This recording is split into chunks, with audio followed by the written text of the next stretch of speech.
살에 절대 깎지 않겠습니다. 이제 교훈을 받으시고 오늘 그대로 해야지 절대로. 사례? 사례 뭐 목사님 못 들으셨어요? 살 드릴 게 없는데 살 드려야 됩니까? 목사님한테 한 가지 배웠습니다. 괜히 예산 편성된 거 중간에 하지 말고. 나이스. 말씀이 맞아요. 진짜 제가 이제 행정을 맡기 때문에 그 성도들로 관점이 그 전체 예산에서 이제 사례비로 나가는 걸 보는 거예요. 그러니까 계속 교회일수록 커 보이는 거예요. 네, 그러니까 그것 때문에 시험들이 가능했어요. 초신자한테 그걸 보여주면 절대 안 되는 거 아닙니까?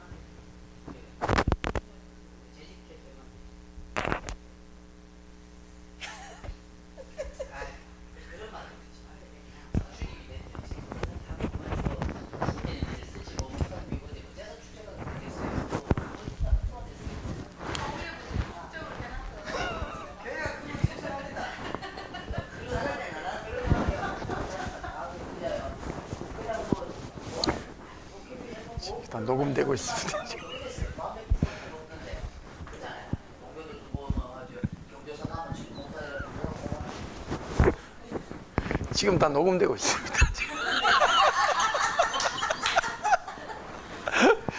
편집해가지고 올리라 하겠습니다. 걱정하지 마십시오. 저 오늘 아이고 막 오늘 아주 좋은 교제의 시간이 있었습니다. 밥 먹으면서. 이게 역시 그러니까 식사를 통해서 교제가 있잖아요. 예. 난데없는 상황에서 참 목사님 그런 대화를 하겠습니까? 그러니까 이 식사가 참 중요한 것 같아요. 자, 이제 남은 시간이 이제 한 2시간인데요. 두 가지 주제가 남았습니다. 하나는 종과 문, 그 다음에 이제 그 일곱 나팔 그 부분을 하도록 하겠습니다.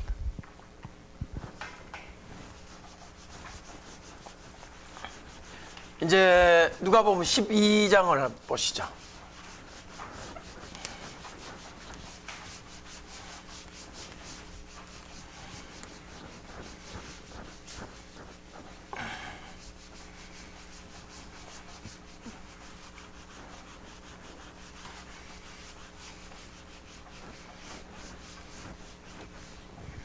자, 12장.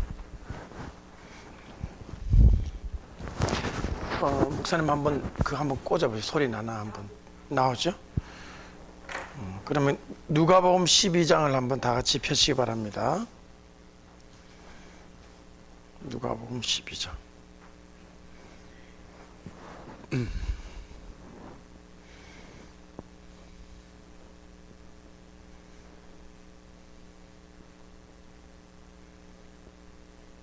(35절부터) 보시죠. 35절 여러분이 다 같이 한번 읽으시겠습니까? 35절입니다. 시작. 이게 지금 이제 종에 관한 부분이거든요. 허리에 띠를 띠고 등불을 켜고 서 있으라. 완벽한 준비 태세죠. 허리에 띠를 띠라. 그러니까 누워서 잠자는 자세가 아니죠. 이건 일하는 자세죠. 허리에 띠를 띠라는 것은 옷을 다 입고 겉옷을 입은 다음에 띠를 딱 묶어가지고 완전한 이제 복장을 갖추고 등불을 켜고, 등불을 켠다는 말씀을 봐서 밤이겠죠. 그리고 앉아있는 것도 아니고 서서 언제든지 응대할 수 있는 상황으로 있으라. 그러면서 이제 36절이 시작됩니다. 시작.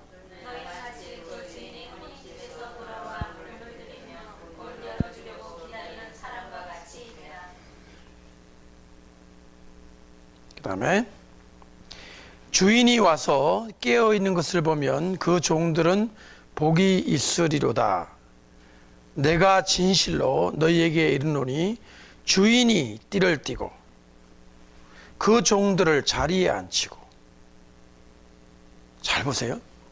주인이 띠를 띠고 주인이 앉는 게 아니라 종들을 자리에 앉히고 나와 수종하리라. 주인이 돌아왔는데 주인이 앉아 대접받는 게 아니라 그동안 수고한 종들을 자리에 앉혀주고 주인께서 오히려 대접을 해 주시겠다. 그 다음에 38절 읽으세요. 시작.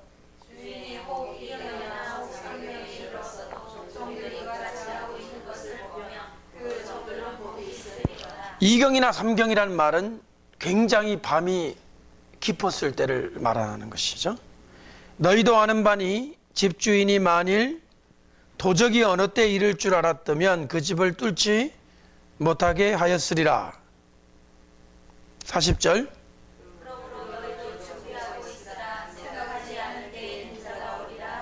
이거 예수님의 재림에 관한 구절 맞죠? 지금 엔타임에 관한 구절 맞습니다. 베드로가 여짜오되 주께서 이 비유를 우리에게 하심이니까 모든 사람에게 하심이니까. 이 보세요. 우리와 모든 사람. 예수님은 늘 무리와 제자들을 나누시는 경향이 있습니다. 무리는 섞여 있고 예수님의 말씀을 순수하게 듣는 것이 아니라 트집을 잡고자 하는 사람도 때로는 함께 있기 때문에 무리를 대하여 말씀하실 때는 예수님이 약간 지적하시고 책망하시는 부분이 있습니다. 그러나 제자들은 사랑하시고 부드럽게 말씀하시죠. 그러니까 답변이 뭐냐? 42절이에요. 뭐라고 답변하시죠? 42절. 시작.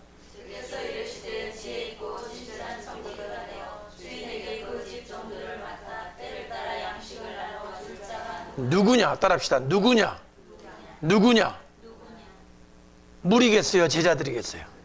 그렇죠. 그러니까 내가 지금 이 말을 하는 것은 누구에게 하는 말이다?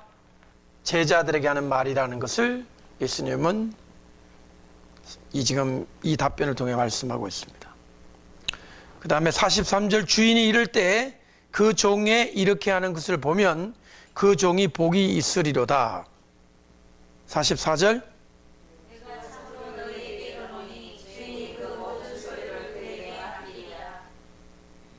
만일 그 종이 마음에 생각하기를 주인이 더디어 오리라 하며 노비를 때리며 먹고 마시고 취하게 되면 그 다음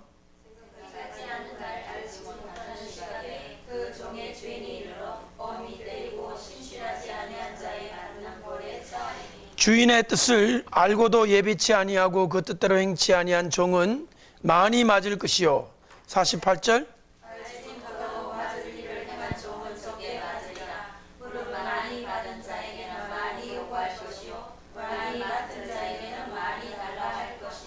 여러분들 지금 읽은 이 구절은 종에 관한 구절입니다. 맞죠? 종이 누굽니까? 종이 누구냐? 종. 그러면은 예수님을 믿는 사람이 다 종이다. 만인 제사장.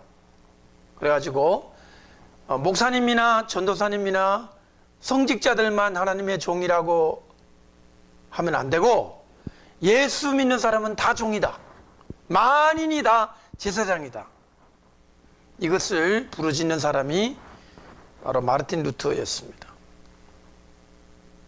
로마 천주교는 서품을 받은 신부들만 하나님의 종으로 생각하고 평신도들하고는 아주 완전히 다른 그러한 부류로 생각을 했습니다. 개신교는 그에 대해서 저항을 해서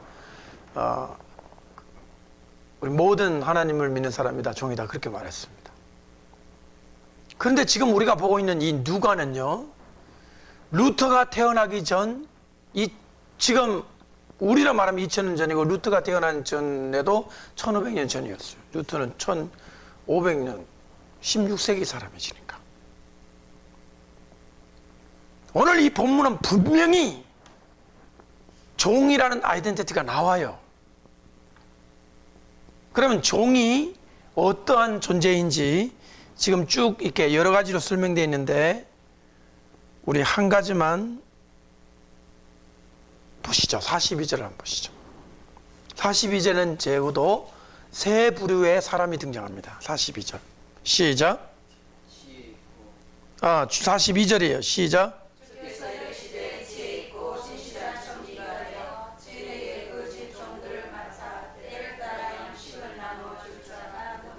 여기에 세 사람이 나오면 누굴까요? 청지기가 나오고 그 다음에 주인이 나오고 그 다음에 한번 그려보겠습니다. 집이 이렇게 있어요. 집이. 그런데 이 집에는 누가 있냐면 지금 여러분들이 가지고 있는 성경은 개역 개정 같아요. 종들이라고 되어 있는데 제가 가진 성경은 그 집 사람들로 되어 있어요. 뭐라고요? 집 사람들.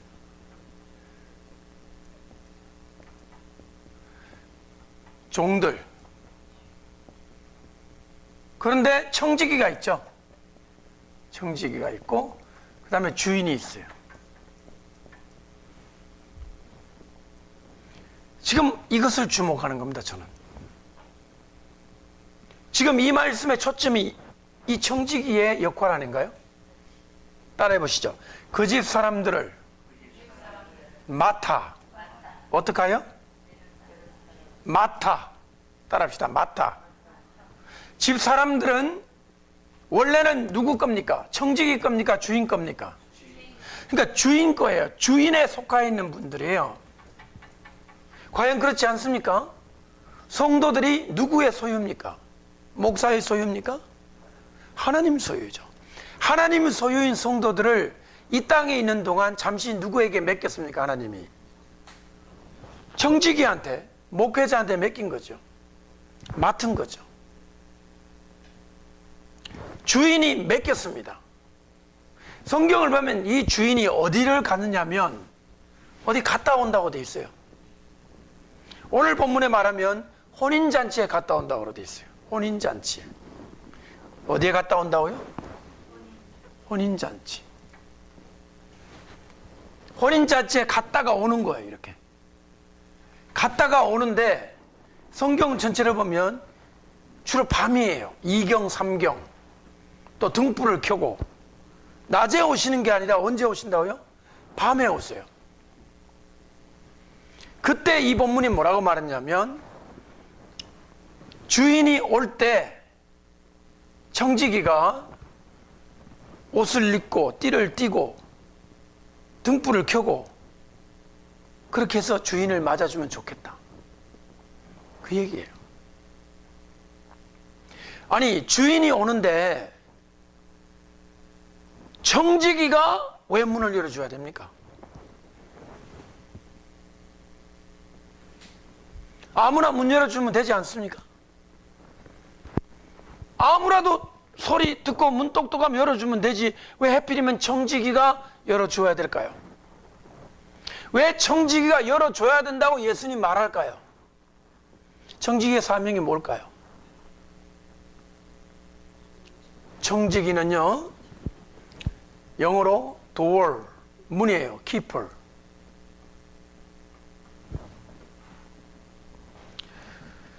이 집에 문 지키는 자, 문지기입니다. 문지기. 저 문을 열고 예수님이 들어올 수 있도록, 주인이 들어올 수 있도록, 그래 들어와서 함께 교제할 수 있도록 역할을 맡은 자가 청지기입니다. 성경을 보면 이 청지기는 그 집 사람들을 맡아 뭘 나눠줍니까? 양식을 나눠줍니다. 양식을. 근데 그냥 나눠주는 게 아니라 뭐를 따라 나눠줘요? 때를 따라 나눠줘요. 때를 따라. 적절한 때에 적당한 양식을 나눠줄 수 있는 사람이 청지기입니다. 저는 오늘 이 시간에 이 본문을 굉장히 중요하게 생각합니다. 이 본문은 오늘날 이 시대 교회 안에서 하나님을 섬기는 목회자들을 위한 본문이라고 생각합니다. 성직자가 어떠한 모습으로 살아야 하는가? 성직자의 기능은 무엇인가? 그런데 오늘 말씀을 보면 이렇게 사명을 감당해야 됨에도 불구하고 전혀 그렇지 못한 부분에 대하여 예수님이 지적을 하십니다. 45절 다 같이 읽어보십시오. 시작. 만일 그 종이 마음에 생각하기를 주인이 어디 하여 남의 종들을 때리며 먹고 마시고 취하게 되면 여러분 여기에 적어도 4가지의 잘못이 등장하는데요. 이 못된 종의 4가지 잘못. 뒤에 있는 3가지, 먹고 마시고 취하는 것은 개인적인 죄악입니다. 지 혼자 먹고 취하고 마시는 것은 남에게 피해를 안 주면 그만인데, 첫 번째로 언급된 때리는 사건은 피해를 줍니다. 남에게. 그것도 누구를 때리는 거죠? 성경의 표현에 그대로 해보십시오. 남녀 종들이라고 되어 있나요? 예, 제가 가진 성경은 옛날 성경이라 노비로 되어 있어요. 노비. 자, 보십시오. 그 종들이 원래 누구의 소유라고 그랬죠? 주인의 소유. 자기 거예요? 아니에요. 정직이는 그냥 맡았을 뿐입니다. 근데 왜 때립니까? 때릴 권한이 없습니다.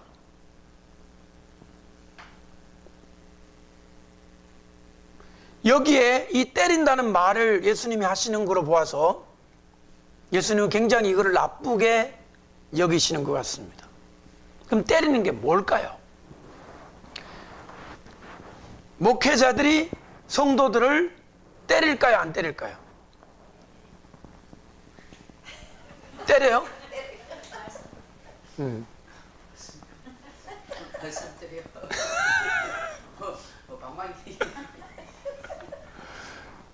여러분, 여기에서 때린다고 하는 것은 말씀의 훈계, 그러니까 성경을 가지고 죄악을 책망하는 것을 얘기하는 게 아닌 것 같습니다. 여기서 때린다는 이 표현은 매우 질이 나쁜 어떠한 책망받아 마땅한 나쁜 행동을 말하는 거죠. 목회자가 성도들 가운데 지금 진행되는 어떤 죄악을 느끼고 저거를 중단시키기 위해서 성경 말씀을 가지고 강력한 어조로 설교하는 것을 때린다고 표현할 수 없지요. 그거는 정당한 말씀의 선포입니다. 여기서 때린다는 것은 동기가 자체가 잘못된 거죠. 어떤 동기일까요? 목회자의 사적인 감정이 실려진 설교. 이것은 성도들에게 영문도 모르게 맞아야 되는 그런 부분들.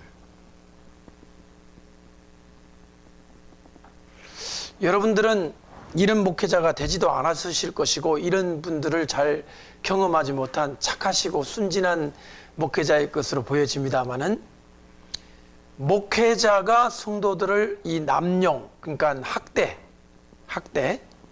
여러분 요즘 왜 자식을 입양해가지고 학대하는 경우 많잖아요.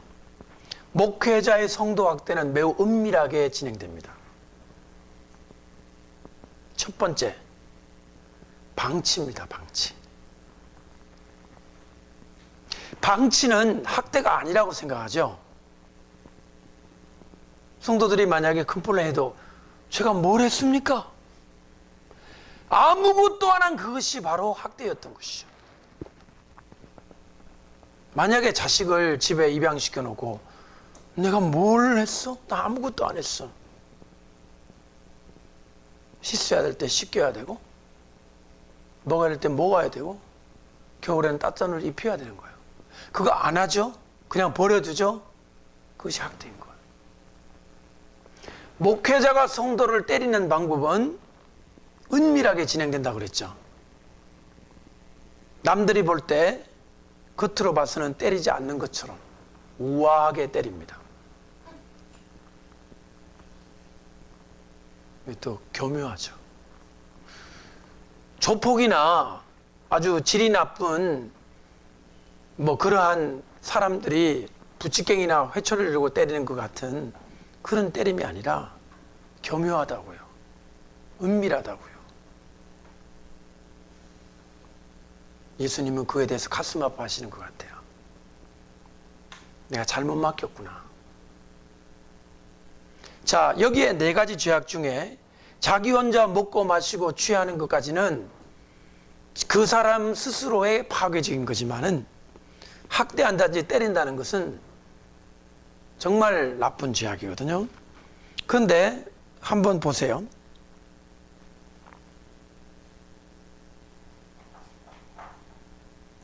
지금 이 본문 말고 다른 번역이나 다른 본문에 보면 동무종들을 때린다는 구절도 있어요. 누구를 때려요? 그게 동무라는 말이 들어있는 경우가 있습니다. 동무.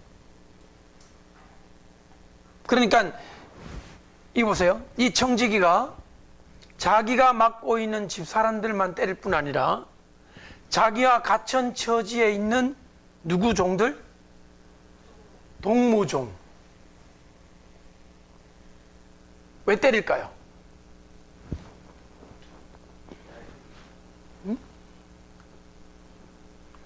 이 청지기는 자기가 나쁜 짓을 하고 있어요. 그러니까 자기의 나쁜 짓이 책망받거나 자기의 나쁜 짓과 동행하지 않는 의로운 종들은 당을 지어 때립니다. 아시겠어요? 동무종들을. 그런데 여기 때린다든지 먹고 마시고 취한다든지 하는 것보다 더 큰 죄가 있어요. 문 안 열어주는 죄예요. 뭐 안 열어주는 죄? 문 안 열어주는 죄의 뜻이 뭔지 한번 보시죠. 한번 보세요. 주인이 혼인잔치에 갔다가 늦게 왔습니다. 이 집에. 이 집 원래 누구 거예요? 주인 거예요. 청지기 겁니까? 아니에요. 주인 거예요. 그러면 이 예배당을 이 청지기가 보증금도 걸었다. 월세 내고 있다. 월세야 성도들이 헌금을 내겠지만 보증금 했다. 개척할 때. 그러면 주인 거이냐 청지기 거냐 할 때 청지기 거예요? 보증금 내면? 아니에요. 성도들이 모여서 은혜가 그 속에 부어지는 순간부터 그 집은 주인 집이에요. 그러니까 이 청지기 입장에서 이 집을 오너십을 주장하게 될 때 지금 잘못되어져 가고 있는 거예요. 이 청지기가 이 건물을 떠날 수도 있고 자리를 옮길 수도 있고 팔 수도 있고 할 수도 있어요. 자기가 얻었으니까, 자기 이름으로 렌트를 했으니까 보증금 내고 이 건물주한테.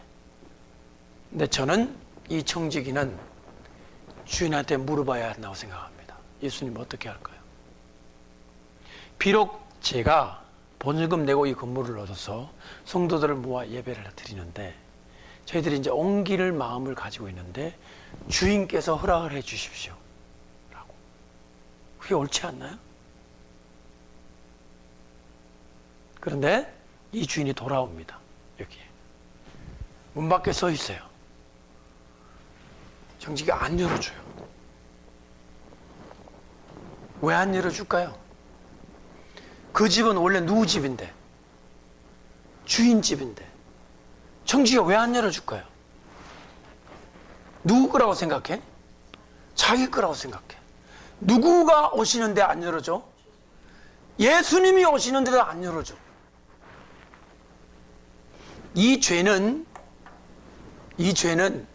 술 친구하고 먹고 마시고 취하는 죄보다 나쁜 죄고요. 성도들 때리는 것보다 더 나쁜 죄고요. 동무종들 때리는 것보다 더 나쁜 죄예요. 이것은 죄를 누구한테 짓는 죄예요? 예수님한테 짓는 죄죠.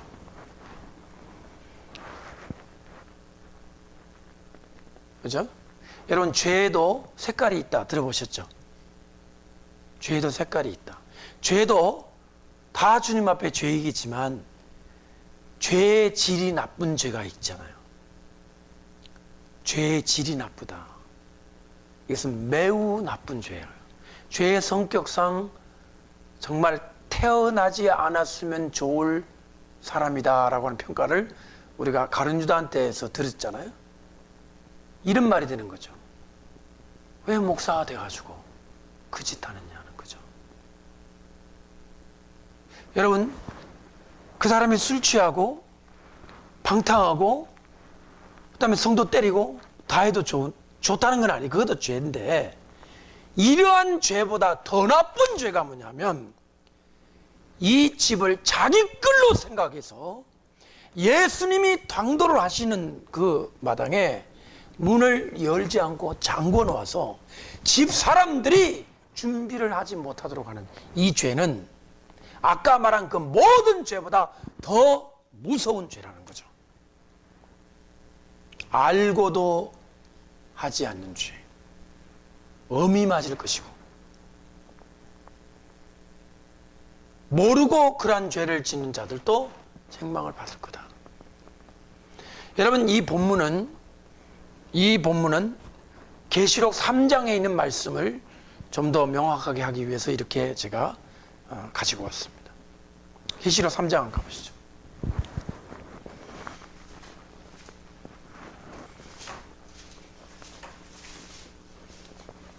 계시록 3장 라오디게아 교회를 보시면 되겠습니다. 14절의 말씀 시작.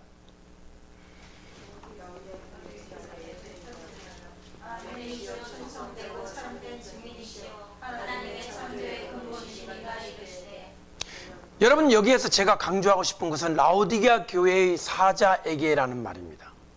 사자들도 아니고 교인들도 아니고 사자에게, 단수입니다. 이것은 에베소로부터 라오디게아까지 일관된 표현입니다. 그러면 이제부터 진행되는 말은 라오디게아 교인들에게 해당되는 말일까요? 라오디게아 교회 사자에게 해당되는 말일까요? 근데 이러한 저의 주장이 좀 너무 과격하다.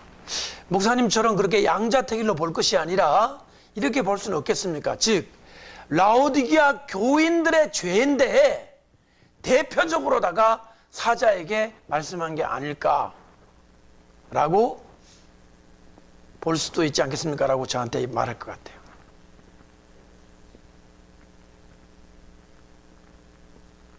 대표성이 있기 때문에 사자에게 말한 것인지, 아니면 라오디게아 교회의 사자 너가, 그러니까 단수죠, 너의 죄악이다라고 얘기할 것인지. 15절 보세요. 내가 너 행위를 안다 할 때 이 너가 라오디게아 교회냐 라오디게아 교회 사자냐는 말이죠. 100번 양보해서 교회도 포함된다고 합시다. 그렇더라도 1차적으로 이 편지를 받은 라오디게아 교회의 사자 너의 행위를 내가 안다, 그렇게 적용할 수 있겠습니다. 너는 차지도 않고 덥지도 않다. 너가 차든지 덥든지 하기를 원한다. 너가 16절 이같이 미지근하여 덥지도 않고 차지도 아니하니 내 입에서 너를, 라오디게아 교회의 사자 너를 토하여 내치리라. 바울이 한 말씀 기억나십니까? 내가 남에게 전파한 후에 도리어 버림받을까 두려워한다. 내친다, 버림받는다. 주의 종으로 살다가 버림받는 종들 있을까요, 없을까요? 있습니다.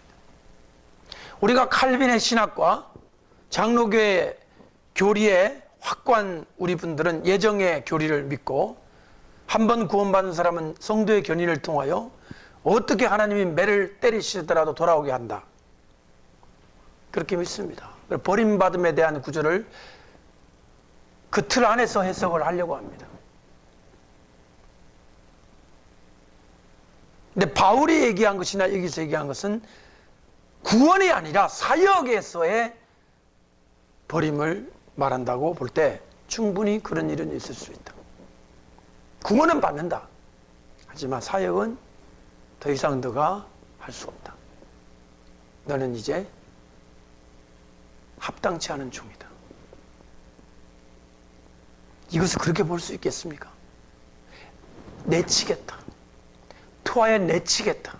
이 말을 라오디게아 교회를 어떻게 없애버리겠다거나 라오디게아 교인들을 어떻게 이제 다 지옥 보내겠다는 말로 볼 것이 아니라, 라오디게아 교회의 사자 너가 이런 상태에 있으니 회개치 아니하면 에베소 교회처럼 촛대를 옮겨버리겠다는 말씀처럼 사역이거든요. 이거는 사역입니다.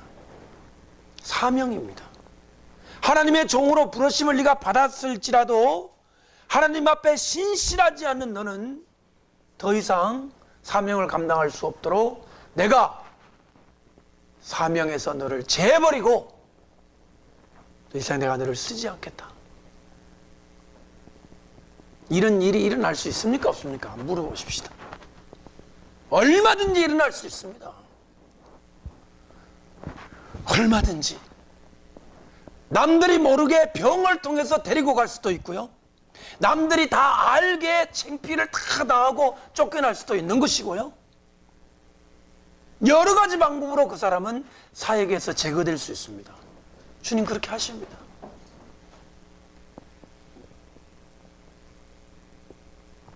그러니까 누가 긴장해야 되는 거죠? 종들이 긴장해야 되는 거죠. 7교회의 사자에게 편지하라라고 말씀하셨어요. 지난 학기 내내 저는 2장 3장을 아주 철저하게 연구하고 가르쳤습니다. 종들에게 대한 말씀으로 봅니다.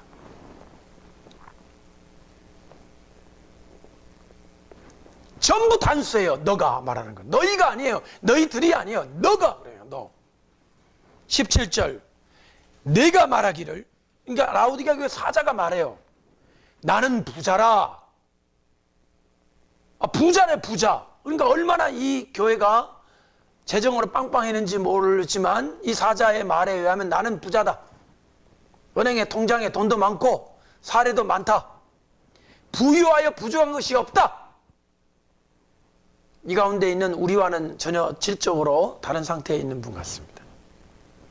하나, 내 공고한 것과, 그러니까 너 가련한 것과 가난한 것과, 여러분이 눈 멀었다. 종이 눈이 멀었어. 안 보여. 눈먼 종, 가련한 종, 곤고한 종, 벌거벗은 종. 이 벌거벗은 종 뜻이 뭘까요? 벌거벗었다. 하나님의 의로 말미암아 가리움을 받고 하나님의 거룩과 칭의와 성화와 성결로 정말 위엄과 영광과 성결을 통해 성도들에게 존경받는 게 아니다. 지금 벌거벗은 상태다. 한국교회 지금 벌거벗은 목사님들 있지 않아요? 지탄의 대상이 되고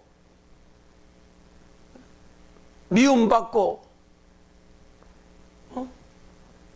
사람들과 하나님에게, 믿지 않는 사람들과 믿는 사람에게 다 욕을 먹고 있는 종들이 있지 않아요?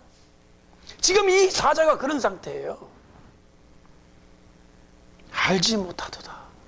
알지 못하도다. 왜 모를까요? 영적으로는 이게 사실인데 실제는 자기 통장에 돈이 많으니까. 오늘 한국 교회를 예수님이 다 보고 얘기하신 것 같지 않아요? 2000년 전에 예수님이 다 보고.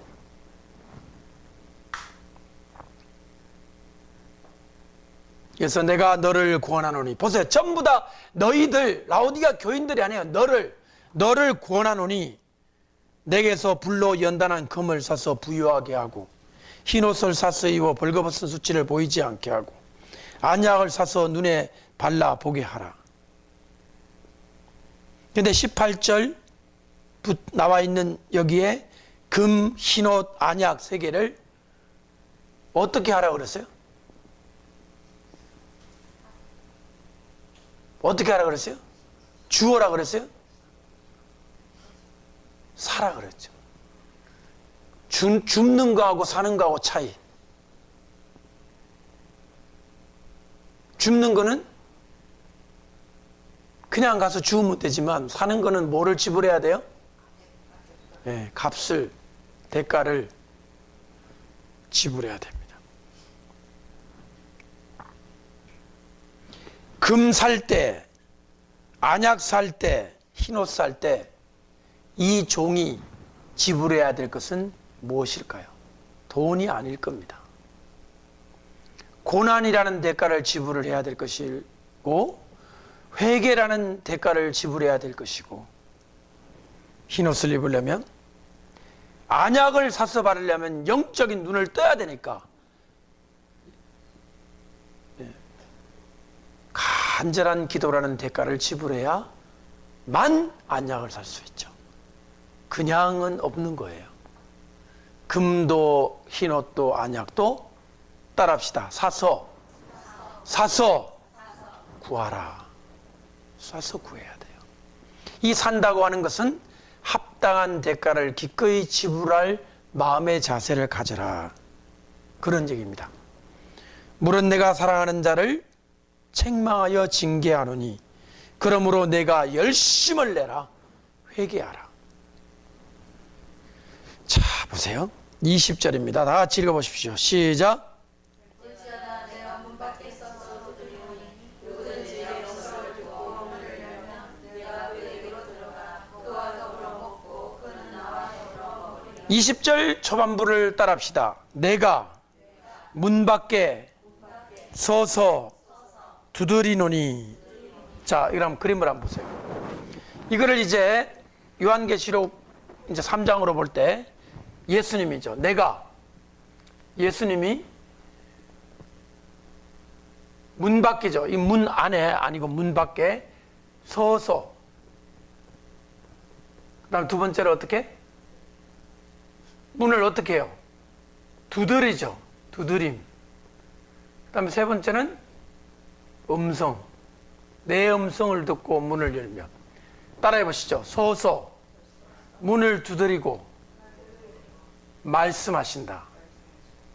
이거는 서 계시는 거고, 이거는 두드리는 거고, 이거는 음성을 말하시는 건데 지금 다 문 밖이에요. 그러면 청지기는 마땅히 주님의 임재가 가깝고 주님의 재림이 가까운 것을 알아야죠. 그래서 문을 열어야죠. 문을 열면 어떤 일이 벌어지느냐. 다시 20절 읽어보세요. 큰 소리로 시작. 어찌하나 내가 문 밖에 서서 두드리노니 누구든지 내 음성을 듣고 문을 열면 내가 그에게로 들어가 그와 더불어 먹고 그는 나와 더불어 먹으리라. 한마디로 말하면 같이 먹자. 만찬을 하겠다는 거예요. 만찬. 아까 우리 12장에도 보니까 주인에게 문을 열어주면 주인이 들어가서 주인이 앉습니까? 종들을 앉힙니까? 참 놀랍지 않으세요? 아니, 예수님이 오셨으니까 예수님이 자리를 딱 앉으시면 이 청지기들이 갖다 음식을 대령해야 되는데 놀랍게도 누가 누구를 대접해요? 참, 이거 굉장한 거예요. 예수님이 종들 보고 너희들 그동안 수고 많았지. 내 백성을 맡아 양식 나눠주느라고 힘들었지라고 위로해 주신다는 거예요. 만찬. 문을 빨리 열어줘야 될까요? 안 열어줘야 될까요? 예? 주님이 와서 서가지고 두들기기 전에 문 열어주시기를 저는 바랍니다. 활짝 열어놓고 주님 어서 오십시오 라고. 낮에나 밤에나 눈물 머금고 내 주님 오시기만 고대합니다.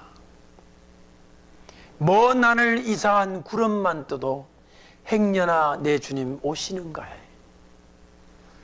이게 뭐가 잘못됐습니까? 이렇게 예수님의 재림과 주님이 오실 것을 선포하면 그 사람이 이상한 목사입니까? 그게 어째서 문제가 됩니까? 지극히 당연한 거 아니에요. 자, 어느 목사님이 계시는데 계시록 몰라.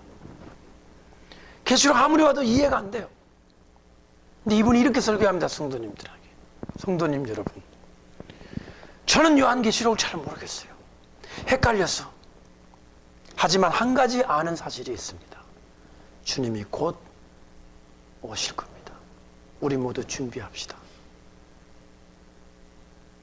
주님이 그 종을 기뻐하실 거예요. 요한계시록이나 종말에 대해서 이 삐뚤어진 시각을 가지고 아예 읽지 마라 덮어버리는 목사님보다 그렇게라도 권면하는 분이 더 주님의 기뻐하심에 주님의 축복의 대상이 될 거라는 거죠. 우리 여기 생각할 점이 참 많습니다.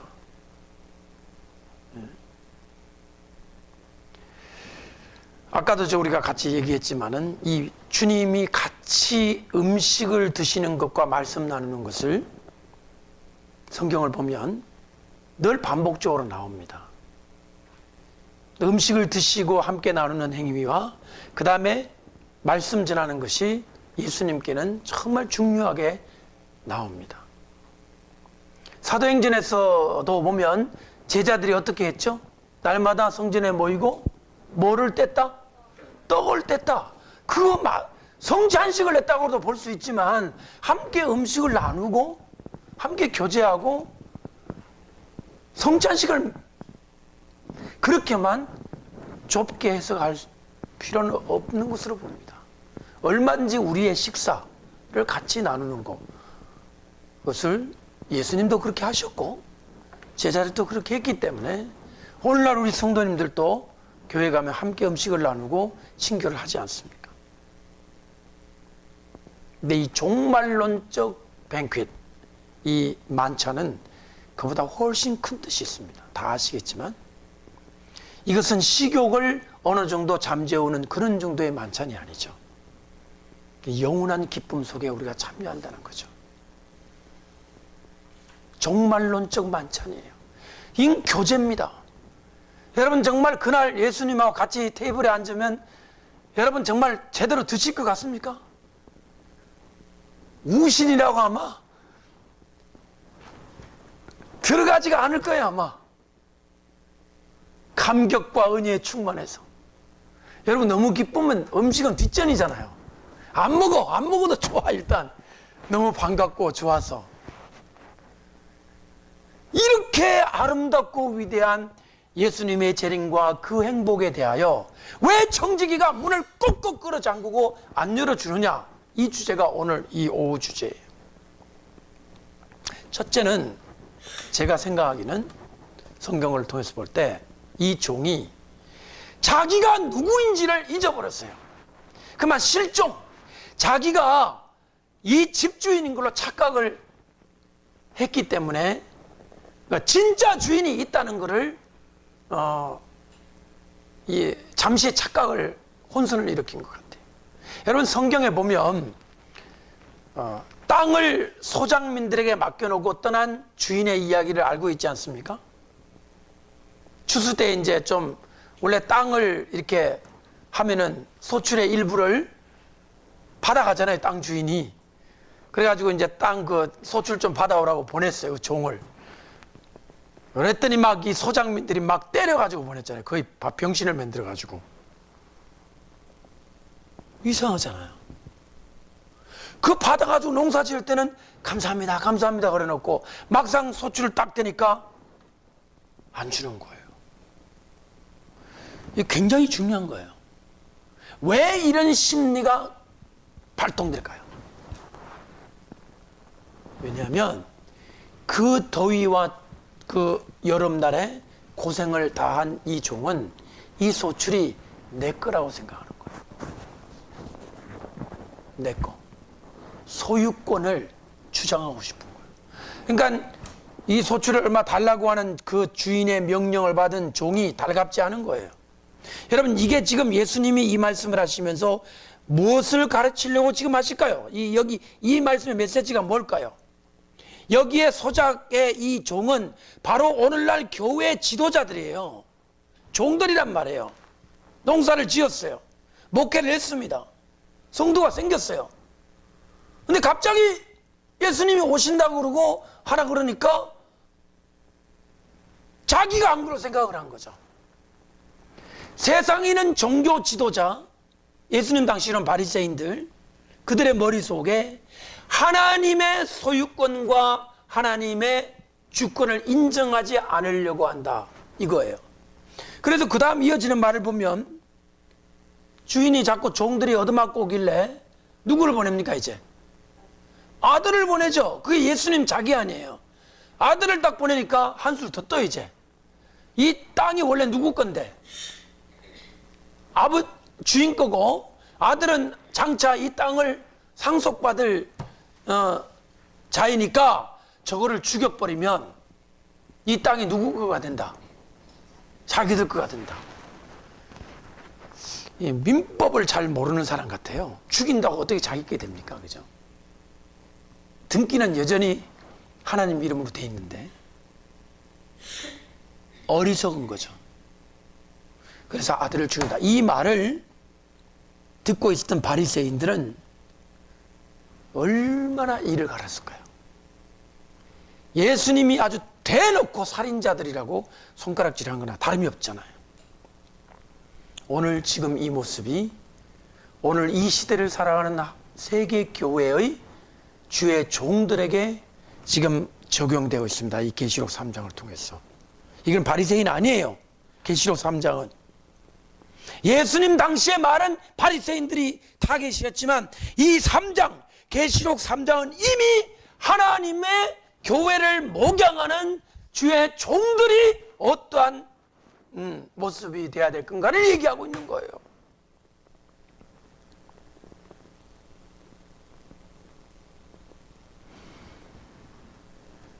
선뜻 인정하고 싶지 않습니다. 목회자들이 성도를 자기 소유로 생각한다는 거. 그런 목사님들이 있겠어요? 없을 것 같아요. 거의. 한두 명 아주 못된 목사들, 아주 타락한 목사나 그러겠지 대부분은 그렇지 않고 착할 것이에요. 제가 그런 마음이 확 생겨요. 두 번째, 아무리 목사님들이 수고하고 애를 써서 목회를 했다 하더라도 교회를 자기 거로 생각하겠어요? 어디? 하나님 거지.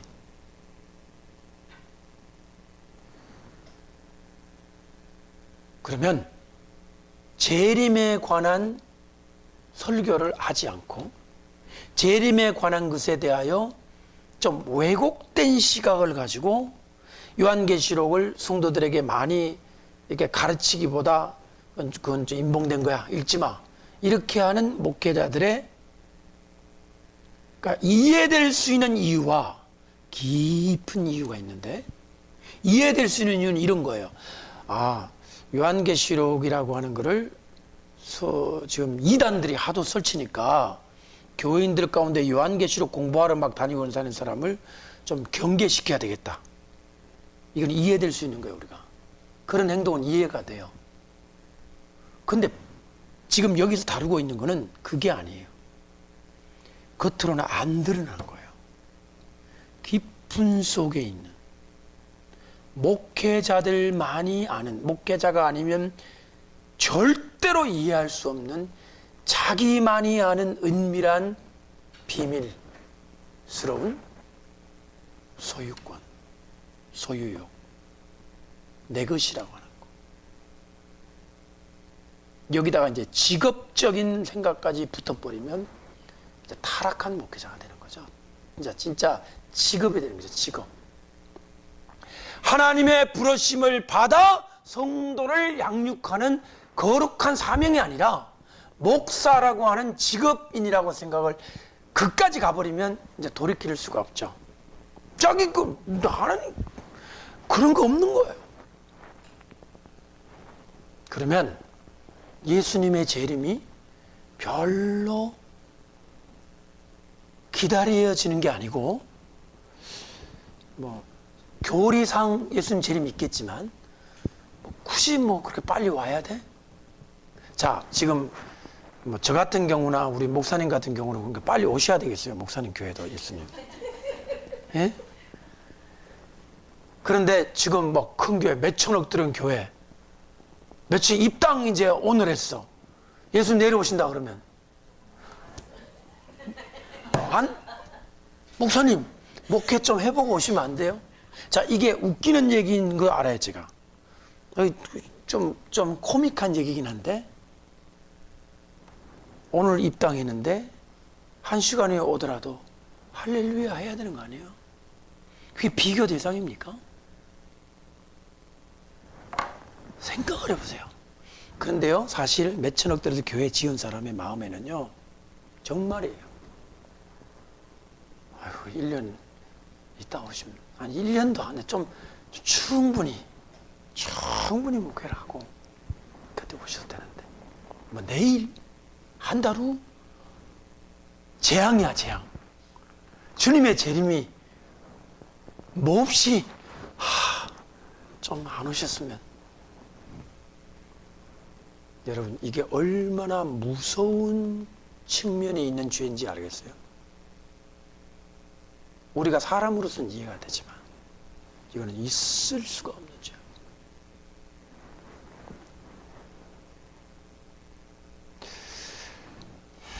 여러분, 제가 이런 얘기를 들 때 꼭 드는 예가 있는데, 그게 바로 이제 뭐냐면, 남편이 저기 배 타고 한 6개월, 1년 이상 갔다 온 부인, 혹은 중동에 옛날에 사우디아라비아에 갔다 온, 저희 시대는 다 알잖아요. 저도 알고, 저도 저 시대 때 중동 갔다 온 거 다 알고. 막 남편이 떠나온 배 같은 게 저 막 울산항에 떴다 그러면 막 쪼르르 가가지고, 혹시 온 게 아닐까? 아휴, 우리 서방님이 오시는 거 아닐까? 보내주는 그 월급 가지고 그냥 그 시어머니도 복양 잘하고 교육도 잘 시키고 적금도 들고 새벽마다 기도하고 이런 부인네는 막 오는 비슷한 뉴스만 와도 벌써 한국에 가 있어. 안 한다고. 근데 문제가 생겼어요. 이제. 알죠? 무슨 문제인지. 그러면 안 올 거야. 나중에 오겠지. 안 왔으면 좋겠다. 처음부터 절대 그 여인은 그러지 않았어요. 제가 말한 그 1000억대 들여서 교회 지은 그 목사님도 신학생 때는 낮에나 밤에나 눈물 먹고 예수님 기다렸어요. 근데 지금 왜 그렇게 됐을까요? 아까 말한 그 여인은 사람한테 바람이 났는데, 이 목회자는 다른 종류의 바람이 났어요. 예수님 없이도 행복할 수 있다. 근데 뭐를 인해서 행복할 수 있냐? 목회를 인해서 행복할 수 있다. 이게 얼마나 어폐가 있는 거예요. 목회가 누구의 능력을 하는 거예요? 누구를 기쁘게 하는 거예요? 그런데 이게 어떻게 된 거예요? 그분의 목회는 뭐예요 도대체 그러면? 아니 기가 막힌 거 아니에요?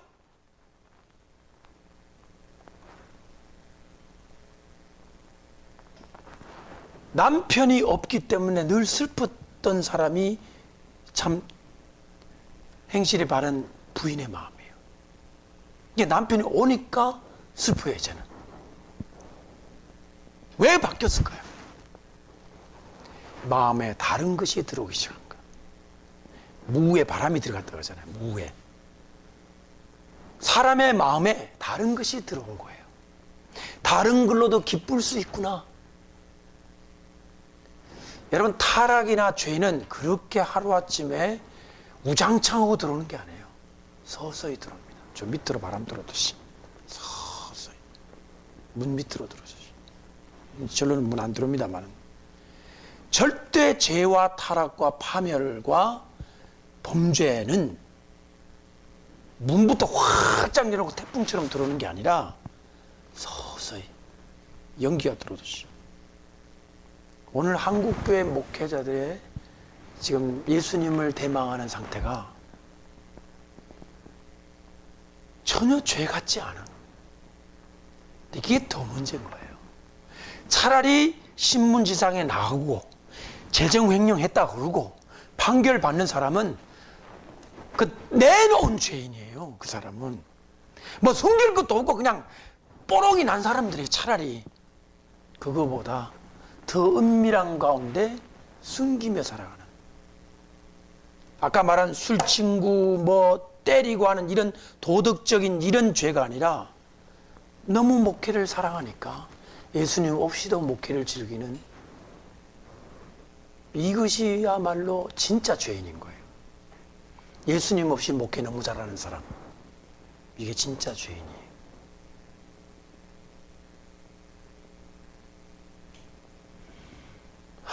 제가요, 목회에 미친 분들 계시잖아요. 사람이 한이 맺히면 무슨 짓이라도 해가지고 뭘 하고 싶은 마음이 생기잖아요. 그러니까 가끔씩 저도 이제 가보진 않았지만 주위에서 듣는, 어떻게 하면 교회가 성장할 수 있느냐, 기기묘묘한 방법들의 얘기를 많이 들어요. 기기묘묘. 도저히 이해가 안 되는, 입이 떡 벌어지고 입이 안 다물어지는 그런 희한한 방법들을 동원해가지고 성도들을 잘 교회에 정착시키고 하는 그런 노하우들을 가르쳐주는 강사들 얘기를 저도 풍문으로 듣습니다. 보면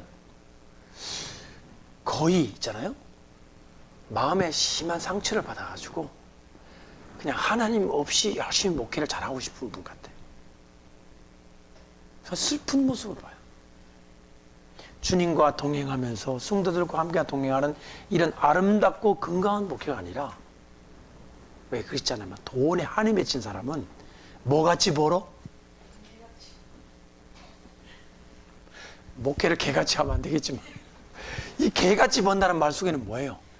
이빨을 악물고 내가 두고 봐라, 언젠간 내가 일어선다, 이런 마음으로 온갖 허드렛 일, 막 똥 푸는 것부터 해가지고 어떤 거라도 내가, 그래서 개같이 번다는 말이 뭐예요? 그 개같이 번다고 할 때는 도덕적 윤리도 없는 거예요. 그 개라는 게 왜 들어갑니까? 뭐 품이 있고 자시고 뭐 의롭고 다 필요 없다는 거예요. 무조건 벌겠다는 거예요. 목회자들이 그러면 안 되지만 너무 오랜 동안 시달리고 힘들어하면 그런 마음이, 개같이 벌어 정승하에 쓰면 되지라는 말같이 목회의 세계에도 그런 모습이 느껴질 때 제가 주님과 함께 엎드려서 기도하고 그냥 주님을 사모하며 살아갔으면 좋겠다 그러는데, 목회자는 부인과 자식이 있잖아요. 부인과 자식이 없으면 할 수 있어. 나 혼자 한 몸이니까. 산에 가서 칡 뜯어먹고도 살 수 있어 난. 근데 부인이 칡은 못 먹겠다고 한다. 자식도 학교를 다녀야 돼. 이런 얘기 제가 몇 번 하니까 저희 아내가 그다음부터는 굉장히 우울한 낯으로 지금이라도 늦지 않았다. 아니, 목사님도 아마 말은 안 하지만 심정은 충분히 이해되실 거예요. 중세 때 태어나가지고 수도사가 됐으면 좋았을 뻔했다 라는 생각이 입에서 툭툭 나올 때가 있었어요. 너무 힘들 때는. 주님만 사모하면 좋겠사옵나이다, 그냥 다 필요 없이. 근데 집에 가면 눈 뜨고 자식들, 부인,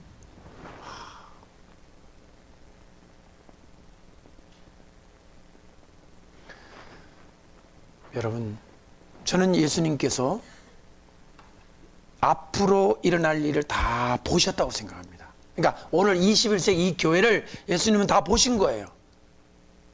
돈 많고 부유한데 다 없는 거예요. 눈도 멀었고 가난하고 뻘거벗었고 오직 주머니에 뭐만 있어? 돈만 있어. 다 없고 뭐만 있어? 돈만 있어.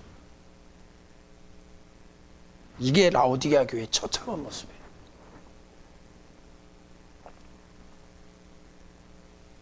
라오디게아 교회를 흔히들 현대교회라고 그러잖아요. 현대교회 타락상을 얘기한 거라고 그러잖아요. 우리가 이런 교회가 여러분들은 아닌 것 같아요. 돈 빼고 다 있는 것 같아요. 여러분들은 보니까 영적으로도 맑아 계시고 흰 옷을 입으셨지, 또 뭐지? 금 같은 믿음도 있지, 안약을 발라 다 보죠. 근데 뭐는 없어. 돈은 없으신 것 같아요. 그런데 여러분에게 돈이 많았으면요, 절대 여러분도 예외는 아닙니다. 똑같습니다, 사람은. 이강자 원장님이 돈이 많아 보세요. 엄청나게. 오늘 이와 같이 섬겨 이 맛있는 음식이 안 하십니다, 이분이. 지금 저기 겨울에 플로리다 가가지고요, 또 탁 내려가서 수영 싹 하고 계시고, 그렇게 하실 줄 몰라. 돈이 없는 우리가 어쩌면 하나님 은혜 가운데 있을 수 있다는 거예요. 이 자체를 감사할 수 없을까요? 가만 생각해 보면 라오디게아 교회의 사자와 같이 이런 처참한 몰골이 되어서 주님 오시는데 문도 안 열어주고 성도들을, 그래서 바리새인들을 향해 예수님 그랬잖아요. 너희도 못 들어가고 남도 어떻게 한다고? 못 들어가게 한다 그랬잖아요. 제가 요한계시록을 가르치면서 제 자신을 다른 티처들하고 비교해 봤어요. 제가 종을 굉장히 유난히 강조하는 스타일이더라고요. 보니까 여기 또 이 본문도 2장 3장도 전부 종에다 초점을 맞추는 것이 저의 마음속에 굉장히 이제 강조되는 부분이더라고요. 사실은 여러분 그 신천지 그 이만희 씨가 강연하는 걸 들어보면, 그리고 그 제자가 얘기하는 거를 이렇게 인터넷에 떠 있는 걸 보면 이렇게 돼 있어요. 2장과 3장에 이기는 자는 단수 아니냐, 복수 아니다. 그럼 누구냐? 한 사람인데 자기 선생님이다. 그렇게 얘기해요. 이기는 자 하나라는 거예요. 전 세계 인구 중에 하나. 뭐라고 답변하시겠어요? 저는 이렇게 답변합니다. 7교회의 사자가 각각 단수이기 때문에 그 교회 단수로 이기는 자가 되라 얘기를 한 거예요. 종에게 얘기한 거예요. 이기는 자가 되라는 거예요. 수신자도 단수, 이 말에 해당되는 자도 단수, 이기는 자가 되라는 것도 단수. 이 2장 3장의 7교회의 편지는 종 한 사람, 각 교회의 사자인 한 사람에게 보낸 편지예요. 7통이에요. 그래서 오늘날 우리 교회 주의 종들은 이것을 우리에게 교훈으로 받아들여서 성도들을 이기는 성도로 만들기 전에 내가 먼저 이기는 그와 같은 올바른 종이 되어야 된다는 거죠. 그래서 15장 2절에 가보면 짐승과 그의 우상과 그의 이름의 수를 이기고 벗어난 자들이라고 하는 복수가 나오죠. 왜? 종이 올바로 이기면 성도들도 이기는 자가 되게 할 수 있기 때문이죠.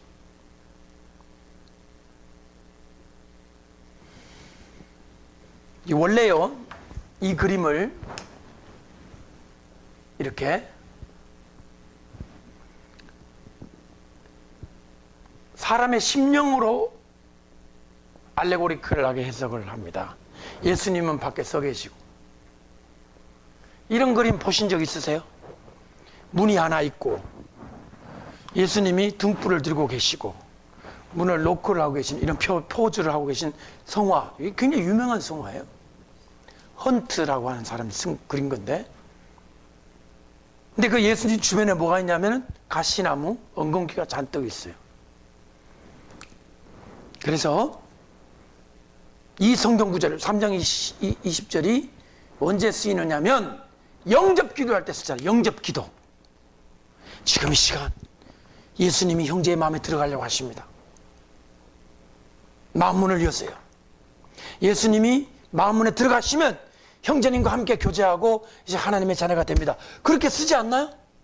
사형예에 보면 분명히 나오죠. 그래서 그 이후로 이 구절을 전부 개인적인 심령에 찾아오시는 예수님으로 해석을 했던 겁니다. 근데 제가 왜 이렇게 해석할까요? 제가 왜 무엇 때문에? 제가 기도하다가 환상 보거나 개인적인 묵상에서 나온 게 아니고 데이빗 오온이라고 하는 아주 유명한 요한계시록에 아주 불멸의 주석글을 쓰신 분이 데이빗 오온이라는 분이 계세요. 이런 500페이지를 3권짜리 쓴, 요한계시록 공부한 사람은 다 그거를 참고합니다. 여기 보면 개인의 심령에 찾아오신 예수님을 해석하는 것보다 주님의 교회를 방문하시는 예수님의 방문으로 보아야 한다. 이때 정직이는 종들이다. 제가 이제 여러분 이제 목회자들이 계실 때는 이와 같이 소스를 다 설명을 합니다. 무슨 책에 누구의 평신도들한테 그런 거 다 얘기하면 머리 아프세요. 그러니까 평신도들은 듣다가 이재한 목사님이 생각을 많이 굴리다 보시니까 저런 생각을 하시나 보다. 저는 그렇게 강의하지 않아요. 제가 그래도 학자잖아요. 박사학위를 받은 학자이기 때문에 어떤 이론을 이렇게 하나 주장을 할 때는 그에 반대되는 것들을 다 참고해서 가장 제 신앙의 양심에, 학자적 양심에 타당한 것을 말하는 그 훈련이 된 거예요. 그냥 적당히 보고 내 마음에 그럴 것이다, 그렇게 못합니다. 저는. 그러니까 학문적 뿌리가 있는 거예요. 지금 이게 이 말씀을 개인의 심령으로 볼 것이 아니라 하나님의 공동체. 주의 종들은 문을 여는 자들로.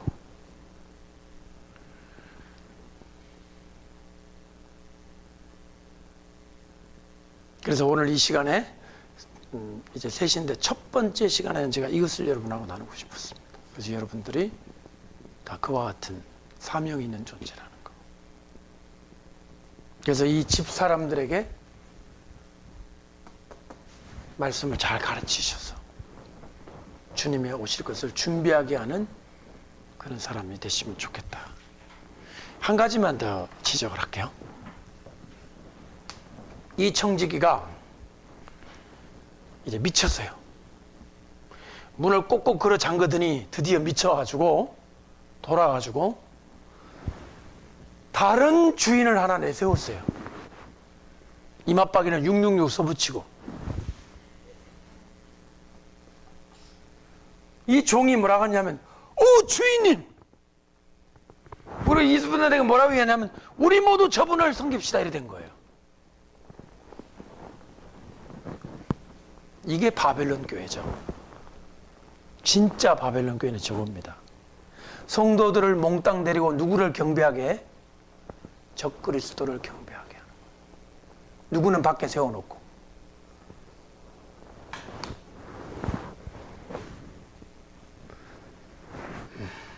물론 우리 주변에 이단들이 자꾸 바벨론 교회 그러면서 자기에게 오라고 이렇게 손짓을 하고 하지만 그 이단들의 아우성 속에는 우리가 굉장히 주의를 기울여야 될 한 부분이 있습니다. 그게 바로 뭐냐면 오늘날 종들이 정신을 안 차리면 저 이단들이 하는 저주대로 될 가능성이 있다는 거예요. 저 666한테는 주님이라고 소리 지르고 다 경배하게 만들고 주인은 밖에 세워놓고 금과 은과 보석으로 치장해주고 돈 대주고 평강 주고 집 지어주고. 그러면 진짜 참된 선지자와 참된 주의 백성들은 그때 어떻게 하느냐? 성경에 바벨론의 도시를 떠나 광야로 간다고 돼 있어요. 열악한 환경. 모세와 아론을 따라 광야로 갔듯이 그때 그들이 바로에게 말하기를 우리가 광야로 가서 하나님께 예배하러 가노라. 왜 여기서 예배하면 안 되냐? 안 돼요. 광야로 가야 합니다. 앞으로 이 세계가 바벨론으로 변해갈 때 참된 주의 종들은 성도들과 함께 고난의 가시밭길을 걸어가면서도 믿음을 지킬 것입니다. 그때 참 선지자와 거짓 선지자가 나누어지는 거죠.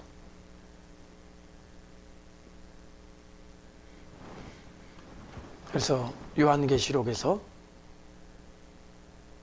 이 종이라는 주제는 굉장히 중요하다. 그래서 22장 마지막 절에 22장 16절에 나 예수는 교회들을 위하여 내 사자를 보내어 이것들을 너희에게 증거하게 하였노라. 여러분들이 그 사자에 포함되는 사람 되시기를 저는 바랍니다. 얼마나 영광스러울까요? 주님께서 얼마나 사랑하실까요? 그러니까 그 수고했다고 예수님이 오셔가지고 누구를 자리에 앉히고 우리를 자리에 앉히시고 예수님이 수종을 드시는 정말 황공한 사랑과 대접을 우리에게 해주실 거를 생각할 때 우리가 그 사명을 감당해야 되겠죠. 일단 여기까지 하고 한 10분 휴식했다가 이제 다음 주제를 하고 마치도록 그렇게 하겠습니다. 혹시 뭐 질문 있으십니까? 있으시면 말씀하셔도 됩니다.